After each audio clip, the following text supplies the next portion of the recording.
Guys ये India की fastest electric super bike है और सच्ची में ये सुपर बाइक जैसी ही लगती है। और ये इसके ऑनर है भाई, कैसे हो, हाउ आर यू? बढ़िया भाई। ये बाइक वो लोग लेंगे जिनको स्पीड का बहुत ज्यादा शौक है और जिनको स्पोर्ट्स बाइक रखनी है, और मेरे हिसाब से वो लोग लेंगे दिल्ली के अंदर, क्योंकि ये बैंगलोर बेस्ड कंपनी है और इनका यहाँ पे कोई नेटवर्क भी नहीं है। ऐसे वाले लोग जिनको कि कुछ यूनिक लेना आई थिंक, है ना।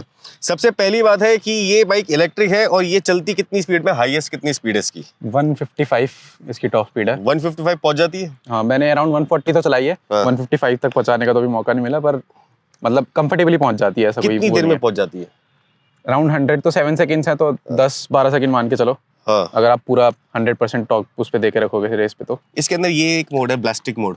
अब ये बैलिस्टिक मोड जो है 94% चार्ज है, 180 की रेंज दिखा रहा है। ये ट्रू रेंज में आता है या फिर नहीं आता? ये आता है बैलिस्टिक में आएगा, वो आपके चलाने के ऊपर है वैसे मोस्टली। अगर जैसे स्पीड से उतना कंसर्न नहीं है, पर एक्सेलरेशन अगर जैसे बहुत ज्यादा टॉर्क देके फिर ब्रेक मार रहे हो, रेस ब्रेक कर रहे हो, तो फिर 180 नहीं मिलेगी आपको। अब एक बार और दिखाना। ये एक मोड है इसके अंदर, ग्लाइड के अंदर 248 किलोमीटर की रेंज है। सेकंड मोड है कॉम्बैक्ट, इसके अंदर 206 की रेंज है। सबसे ज्यादा मोड इसके कौन से यूज आते हैं सिटी के अंदर? मेरा मोस्टली कॉम्बैट यूज हुआ है। ग्लाइड में मतलब बहुत ही ज्यादा लेस पावर हो जाती है। अगर आपको 50 पे भी जाना है तो ग्लाइड पे आपको पूरा रेस देनी पड़ेगी, तब जाके 50 पे पहुंच पाओगे। ग्लाइड है कि आराम चलना है, भैया माइलेज लेनी है। बम्पर टू बम्पर जैसे ट्रैफिक है तो उसके अंदर चला लिया। बाकी मोस्टली ऑफिस जाते हुए जब कुछ यूज होता है कॉम्बैट यूज करता हूँ। मेरे को ऐसा लगता है, मेरे पॉइंट ऑफ व्यू से, कि भाई 4,65,000 रुपए अगर एक इंसान खर्च कर रहा है तो 10-15 हजार रुपए और खर्च कर सकता है। वो क्यों? यहाँ पे देखना, अगर इतना ब्लास्टिक मोड बनाया था इस कंपनी ने तो एक और डिस्क यहाँ पे माउंट कर देते ना यार, क्या कहते हो? जरूरी है वो तो। आप बताओ अपना रिव्यू। जो इन्होंने जितनी पावर दे रखी है इसके अंदर, उसके अंदर मैं मान के चलता हूँ कि डुअल डिस्क देनी चाहिए थी। उससे क्या आप इंडिया फास्टेस्ट इलेक्ट्रिक बाइक कह रहे हो तो डुअल डिस्क स्टोपने के भी चाहिए उसको। उससे क्या है कि इतना खूबसूरत लुक है, वो लुक यहाँ पे आके ना कंप्लीट नहीं होता, वो इनकम्प्लीट सा रह रहा है। इस साइड से लुक अलग है, उस साइड से लुक अलग है। और लुक को भी हटा दे, अगर परफॉर्मेंस की बात करें तो ये एक सिंगल रोटर की ब्रेक है। इसमें अगर आप हाई स्पीड के अंदर ब्रेक मारते हो तो ये ज्यादा गर्म होगा। इसकी परफॉर्मेंस अच्छी है, उसकी बेटर हो जाती इससे भी। और जो रोटर सिस्टम है वो भी गर्म नहीं होता ज्यादा, क्या कहते हो, है ना? बिल्कुल। अच्छा, इसके अंदर कोई साउंड वगैरह दी है जैसे इंजन का साउंड वगैरह? नहीं, इंजन का साउंड वगैरह कुछ नहीं है, बस वही मोटर की जो वाइन सी एक आती है वो है। वो आती है बस। ऐसे कहते हैं ट्रॉन टाइप्स, है ना, ट्रॉन टाइप्स। एक मेरा और इसमें मतलब मैं तो अपने व्यू बता रहा हूँ जबकि हमारा ओनरशिप रिव्यू चल रहा है। आओ यहाँ पास आओ। एक मेरा और लगता है यार, ये जो लीवर है ना, यहाँ पे कुछ है ही नहीं, क्लच लीवर है ही नहीं यहाँ पे, तो इससे कितनी परेशानी होती है आपको? शुरू में तो बहुत ज्यादा ऑड लगा था, जैसे आदत क्योंकि अपने को आईसी बाइक्स की होती है तो बार बार हाथ जाता है यहाँ पे भी और नीचे भी। गियर में भी यहाँ पे कुछ है ही नहीं। जैसे यहाँ पे गियर के लिए पैर भी, चलो ये समझ सकते हैं कि नहीं है, चलो ठीक है। अरे भाई यहाँ तो लग सकता था। हाँ, यहाँ पे जरूर होना चाहिए था। पता है क्या, कंपनी ने सोचा नहीं देना नहीं, कुछ नहीं देना, ये वाला हिस्सा बिल्कुल ऐसा कर दो जैसे इसको ना पैरालिसिस हो गया हो। मतलब आपका ये वाला हाथ और आपका ये वाला पैर बेकार है। जबकि यहाँ पे एक चीज आ सकती थी। क्या होता है कि इलेक्ट्रिक व्हीकल्स के अंदर रीजनरेटिव ब्रेकिंग काम करती है, और अगर रीजनरेटिव ब्रेकिंग आप ज्यादा अच्छे से यूज करते हैं तो आपको पैडल ब्रेक की जरूरत नहीं है। उसका रीजनरेटिव ब्रेकिंग का क्या मतलब होता है, इंजन ब्रेकिंग टाइप्स हो जाती है। तो ये जो मोटर है यही जनरेटर बन जाती है, और जब जनरेटर हमारा जब व्हील चलता है इसके रेशियो से जब वो पावर को जनरेट करेगा ना, तो इलेक्ट्रोमैग्नेट की वजह से ब्रेक लगना शुरू हो जाती है। उसकी वजह से क्या होता है कि डिस्क पैड भी खराब नहीं होते और आपकी जो बैटरी है वो चार्ज हो जाती है, रेंज बढ़ जाती है। बिल्कुल। तो ऐसे कंसर्न में जो कि ये राइडर्स वगैरह है, इसके अंदर क्या होना चाहिए था, यहाँ पे एक लीवर दे देते जो जिसको कि मैन्युअली आप अपना जो रीजन है लेवल उसको सेट कर सकते। तो यहाँ पे एक लीवर भी आ गया, सिमेट्री हो गई क्रिएट, उसके बाद में रीजन लेवल आ गया, है ना, क्या कहते हो? तो आपको लगता है कि यहाँ पे एक रीजन लेवल का बिल्कुल। रीजन लेवल अगर बेशक ना भी दे, लेवल में यहाँ से सिलेक्ट कर रहे हैं, पर मेरे को मैनुअली दे दे यहाँ पे कि जब मेरे को रीजन यूज करना है तभी मैं सिर्फ इसको मारूं, वरना मेरे को रीजन ना यूज करना। मेरे को अगर सिर्फ ग्लाइड करते हुए जाना है उसी स्पीड सेम स्पीड पे तो मैं इसको यूज ना करूं, वो चीज दे सकते हैं। वरना बार बार आपको इसके कंसोल में घुसना पड़ेगा, जीरो करना पड़ेगा, है ना। वैसे अगर रीजन लेवल को जीरो करना है या बढ़ाना है तो कितना टाइम लगता है? अगर आपको बिल्कुल 0 से 9 जाना है तो आपको ये 9 बार टैप्स करना पड़ेगा, तब आप वो R0 से R9 पे। और बाई चांस मैं 7 टाइम टैप करने के बाद भूल गया मैंने। हाँ, तो वो R2 पे रहेगा, वो R2 पे रहेगा। तो मतलब मैं इसको पहले टैप करूंगा इतना ज्यादा, ऐसा होगा। तो यही जो चीज है ना, ये हैंडी नहीं है। आप राइड कर रहे हो मजे लेने के लिए, या आप उसमें बटन्स के साथ में खेल रहे हो, क्या कहते हो? अब इस बाइक में इन्होंने अपने टेस्ट के हिसाब से कुछ चीजें मॉडिफाई कर रखे हैं, जैसे कि ये साइड व्यू मिरर चेंज कर दिया आपने। हाँ जी। तो इसमें कंपनी वाले साइड व्यू मिरर के अंदर क्या प्रॉब्लम थी जो ये लगाए? वो एडजस्टेबल नहीं था बहुत ज्यादा। एक तो जैसे मेरी हाइट के हिसाब से मेरे को नीचे झुक के देखना पड़ेगा, उसके अंदर इतना था उसके अंदर। अब इसके अंदर बेशक मैं इतना भी मोड़ सकता हूँ, इतना भी मोड़ सकता हूँ, हाँ। उसके अंदर एडजस्टेबिलिटी बहुत कम और थी। सबसे अच्छी सी चीज इस वाले विंग वाले इसकी मिरर की, हाँ। कि इसको आप अगर ऐसे करके लॉक कर देंगे और ये भी लॉक हो गया, और अब दिखा दो सच्ची में इन्होंने जो एविएशन इंस्पायर्ड जो बाइक बनाई है ना, ऐसा लग रहा है ये विंग लगाने के बाद में कि उड़ने वाली है। अगर इसको आप ऑफ भी कर दो ना इन मिरर्स को, तो कोई बता नहीं सकता कि ये मिरर है। हाँ, उसको लगेगा यार ये क्या चीजें लगा रखी हैं, ये उड़ने वाली है ये बाइक। अच्छे लग रहे हैं, एक बारी ऊपर से भी दिखाओ। ये जो विंग का डिजाइन है बहुत ही अच्छा लग रहा है, क्लास लग रहा है। ये कितने के आते हैं अमेजोन से? 800 रुपीज समथिंग के थे बस यार। हाँ जी। 800 रुपीज में इतनी अच्छी सी चीज। प्लास्टिक है वैसे, हाँ, प्लास्टिक है वैसे। हाँ, लेकिन 800 रुपीज के अंदर काम हो गया। फिनिशिंग अच्छी थी वैसे। हाँ, फिनिशिंग अच्छी वो सब चाइना है। वो तो है। और यहाँ पे लगा रखा है एक 360 कैमरा, यहाँ पे एक मोबाइल होल्डर लगा रखा है। तो ये इस चीज को जो भरा गया है, तो ये जो व्यू है एक्चुअली वो एक ऐसा लग रहा है जैसे कि बहुत सारे गैजेट्स वगैरह टेकी थोड़ी और हो गई बाइक। टेकी अच्छी एक ये मेरे को इनका ऑड लगा था कि इन्होंने चार्जिंग नहीं दे रखी कोई बाइक में। अच्छा हाँ, इलेक्ट्रिक बाइक है और इसके अंदर चार्जिंग नहीं है, तो मेरे को फोन का बहुत ज्यादा इशू आ रहा था। फिर मैंने ये अलग से चार्जिंग का लगवाया था, क्योंकि मैं लॉन्ग रूट पे भी गया था अभी बीच में एक बार।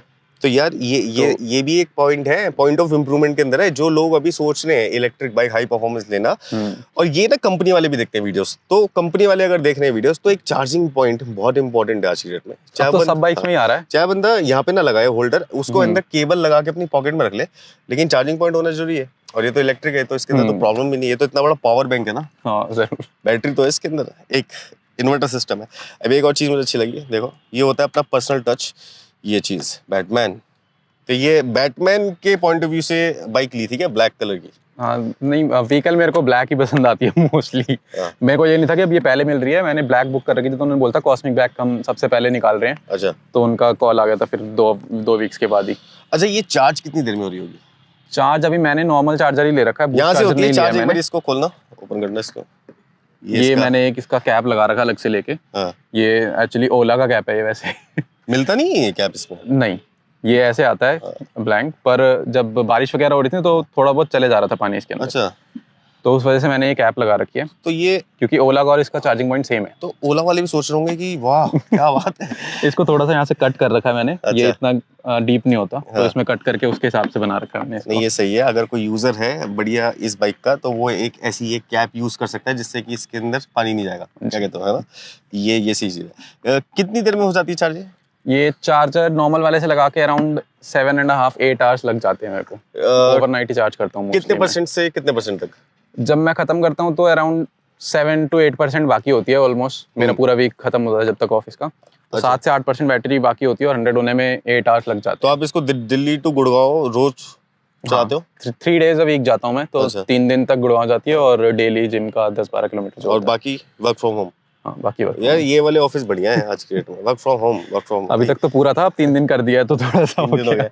ये जो लीवर है ये थोड़ा सा अजीब सा लग रहा है, ये इन्होंने चेंज करा रखा है, बट इसी का और एक अच्छा सा लीवर इसमें आ सकता है। क्योंकि यार ये जो बाइक है ना, इसका जो स्टेटस है वो थोड़ा सा ज्यादा है एक नॉर्मल बाइक से। हाँ। एक तो पहली बात पैसे हो गए, 5 लाख रुपए की बाइक होगी, दूसरी इलेक्ट्रिक होगी, तीसरी बात इसके पास एक टाइटल है fastest Indian electric motorcycle.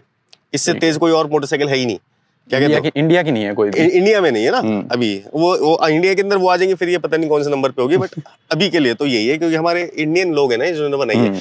Light का रिस्पांस कैसा है फ्रंट का? लाइट का रिस्पांस बहुत अच्छा है। ये अभी मैंने थोड़ा सा डिफ्यूज करा रखा है इसको, स्मोक करा रखा है, तो इस स्मोक के साथ भी मतलब मेरे को कोई दिक्कत नहीं होती। मैंने रात को भी ड्राइव किया है, बारिश में भी ड्राइव किया, सब तरह में। हेडलाइट में मेरे को कोई दिक्कत नहीं आई इसके। तेज हेडलाइट बिल्कुल बढ़िया। फ्रंट सस्पेंशन भी बहुत सही है, सस्पेंशन में कोई दिक्कत नहीं आई। ठीक है, नॉर्मल एवरेज, बहुत ज्यादा सॉफ्ट भी नहीं है कि पूरी बिल्कुल ही बम्प मारते रहे, और बहुत ज्यादा स्टिफ भी नहीं है। बाकी इन्होंने यहाँ पे ये लोड एडजस्टेबिलिटी दे रखी है इन्होंने।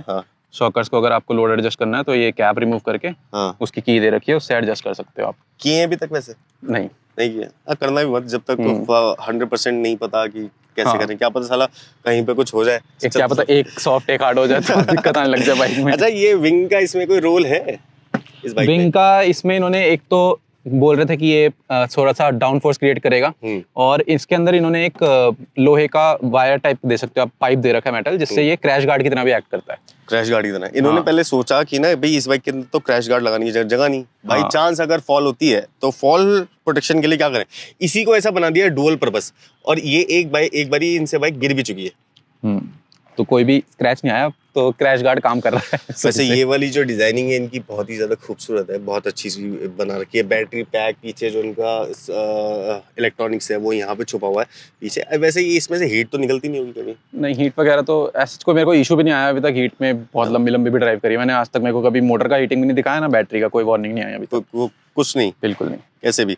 अच्छा, इसकी रियर सस्पेंशन मोनो है और ये एडजस्ट भी हो सकती है, तो पीछे बिठा के चलाया अभी तक किसी को? हाँ, पीछे बिठा के चलाया मैंने। क्या है रिस्पॉन्स?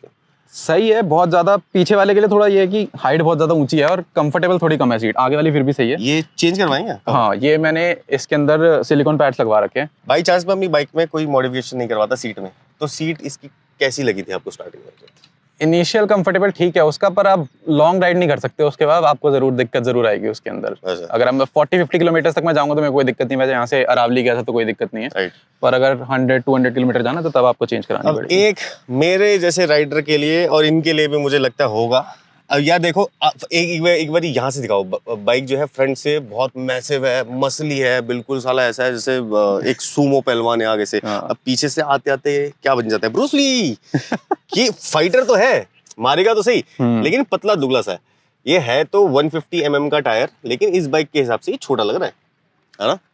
आगे की लुक्स के हिसाब से पिछला थोड़ा सा स्लीक है, आगे से काफी हैवी है और पीछे आते आते थोड़ी स्लीक हो जाती है। अब वो अब जो ये वाली कंपनीज होती हैं ये क्या करती हैं कि मोटे टायर इसलिए डालती है, उससे थोड़ी सी ग्रिप और बढ़ जाएगी, उससे क्या होगा कि रेंज कम हो जाएगी और पिकअप में भी आपका थोड़ा सा वो आएगा। पीछे से कुछ ये चेंजेस दिख रहे हैं यहाँ पे, ये क्या है? हाँ, ये मैंने टेल टाइड ही लगवाई थी इसके अंदर। टेल ऐसे में कुछ पसंद नहीं है, तो टेल यहाँ तक आती है वैसे ऑलमोस्ट, तो ये टेल टाइड ही लगवा रखी है। और इसका जो यहाँ पे पीछे रियर मडगार्ड कह सकते हो आप, जो टायर अगर लगा होता है वो रिमूव कर रखा है मैंने। कीचड़ नहीं उड़ाता है वाला टायर?